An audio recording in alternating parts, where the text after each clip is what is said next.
Está no ar o Daily Fin, seu resumo diário de notícias e negócios de uma forma simples e descomplicada. Meu nome é Gabriel Branco. E eu sou André Hermeto. Nossa missão aqui é trazer 3 assuntos essenciais para o seu dia, com contexto e olhar crítico. Lembrando que no fim tem o nosso giro completo dos mercados, para você conferir o que mais mexeu com o humor dos investidores. Hoje é terça, 9 de dezembro, então já pegue seu café, procure um lugar confortável e fique aqui com a gente.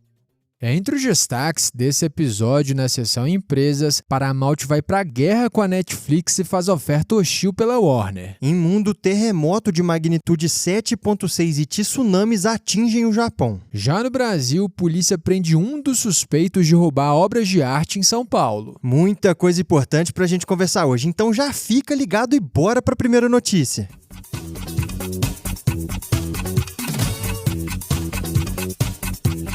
No mundo dos negócios, a disputa pelo controle da Warner Bros. Ganhou contornos dramáticos. Ontem, a Paramount Skydance apresentou uma oferta hostil de 108,4 bilhões de dólares pela empresa. Isso depois da Netflix anunciar um acordo de 72 bilhões de dólares para comprá-la. O ponto-chave aqui, Branco, é que a Paramount quer comprar toda a Warner, incluindo o estúdio e a HBO, mas também o negócio de TV a cabo, que tinha sido descartado pela Netflix. E aqui só para explicar, uma oferta hostil é quando uma empresa tenta comprar outra sem aprovação da diretoria. O comprador deixa de negociar com os executivos e leva a proposta direto para os acionistas, oferecendo ali um valor alto para convencer a vender. E é alto mesmo. Em setembro, a primeira oferta da Paramount tinha sido de 19 dólares por ação. Agora subiu para 30 dólares por ação, acima dos quase 28 dólares oferecidos pela Netflix e 139% acima do preço das ações no início das negociações. A possibilidade da Netflix controlar todo o catálogo da Warner já vinha preocupando concorrentes e reguladores, porque juntas as duas empresas teriam 43% do mercado global de streaming. E no final das contas aqui o tema acabou envolvendo até política, com Trump dizendo que a compra poderia ser um problema. E olhando para os mercados, ontem as ações da Warner subiram 4,41%, cotadas a 27 dólares e 23 centavos, enquanto a Netflix caiu 3,41%, mostrando como o cenário está quente lá em Hollywood. Branco, uma briga bilionária que ainda promete muitos capítulos por aí. Mas com a sessão de empresas fechada, bora seguir agora para o noticiário internacional.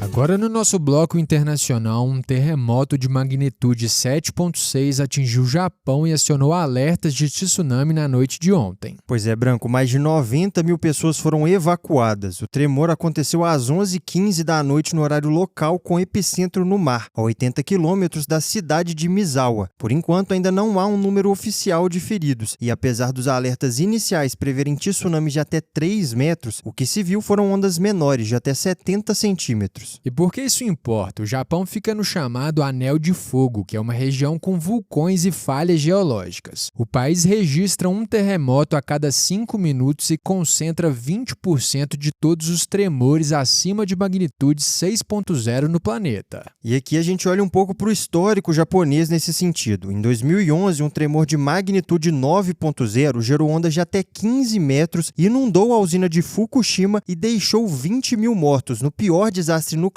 do mundo em 25 anos. Já em 2024, outro terremoto de 7.6 de magnitude deixou 15 mortos e provocou o primeiro grande alerta de tsunami desde Fukushima. E só para contextualizar um pouco aqui sobre intensidade, um tremor de 7.6 já é capaz de danificar estruturas e torna impossível ficar em pé durante o abalo. O maior terremoto da história foi de 9.5 no Chile em 1960. Pois é, Branco, um episódio forte que reacende ali as preocupações sísmicas numa das regiões mais ativas do país. Mas com esse panorama global atualizado, a gente segue agora para o noticiário aqui do Brasil.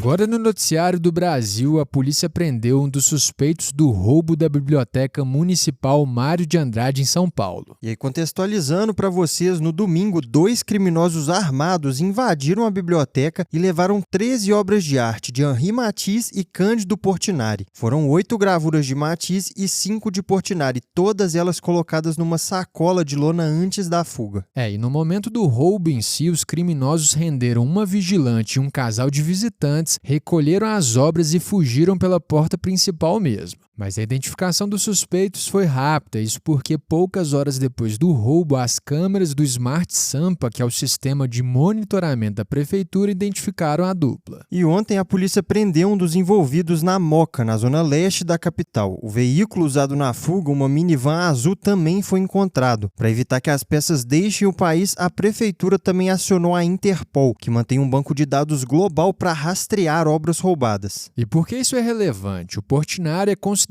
um dos maiores artistas brasileiros da história, inclusive com obras expostas na sede da ONU. E o Matisse, referência mundial do modernismo, é um dos maiores nomes ali valorizados da arte do século XX. Sem falar que a Biblioteca Mário de Andrade é a segunda maior do país, ficando atrás apenas da Biblioteca Nacional do Rio. E aí, falando de prejuízo estimado para esse roubo, ele pode chegar a $135 mil, algo perto de R$730 mil. As obras até têm seguro, mas os valores são mantidos em sigilo. É um caso que envolve grandes nomes da arte e um dos principais acervos do país. Mas com esse giro nacional fechado, a gente segue agora para o nosso fechamento dos mercados.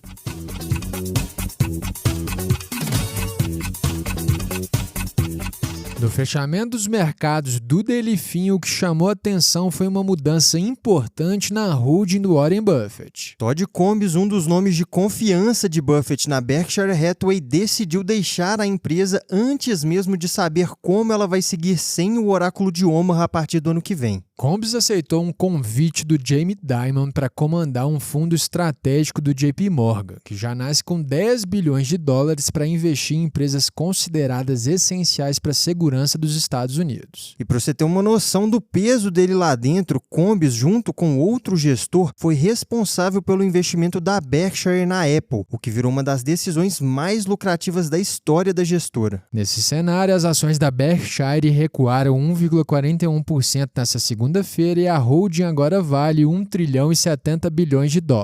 Ainda nos Estados Unidos, o S&P 500 caiu 0,35%, enquanto o Nasdaq recuou 0,14%.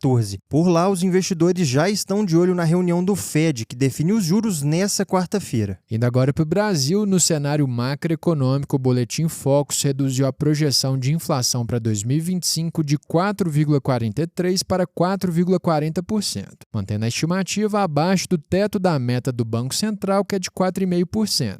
Por outro lado, as expectativas para a Selic em 2026 subiram de 12% para 12,25%, depois da correção dos mercados na sexta-feira, o que foi uma reação clara ao anúncio da candidatura de Flávio Bolsonaro à presidência. Já no mercado acionário, o destaque foi a resseguradora IRB, que avançou 10,20% depois que o JP Morgan elevou a recomendação para compra e ajustou o preço-alvo de R$ 54 para R$ 64. Já o Ibovespa subiu 0,52% e fechou aos 158.187 pontos, recuperando parte da queda registrada na sexta-feira. E para fechar aqui, o dólar recuou 0,22% nessa segunda-feira, terminando o dia cotado a R$ 5,42. E agora que encerramos essa sessão, terminamos mais um episódio. Se você curtiu o nosso conteúdo de hoje, já segue a gente aí e ativa o sininho para não perder os próximos. E lembrando aqui que essa é a versão em áudio da nossa newsletter. Ela chega todo dia às 6h30 da manhã no seu e-mail. Por lá você encontra mais detalhes e outras sessões que não cabem por aqui. O link de inscrição está na descrição desse episódio. E se esse episódio te ajudou, não guarda só pra você não. Já compartilha com os amigos e com a galera do trabalho. Até porque todo mundo merece ficar bem informado. A gente se vê amanhã no próximo episódio. Valeu, pessoal!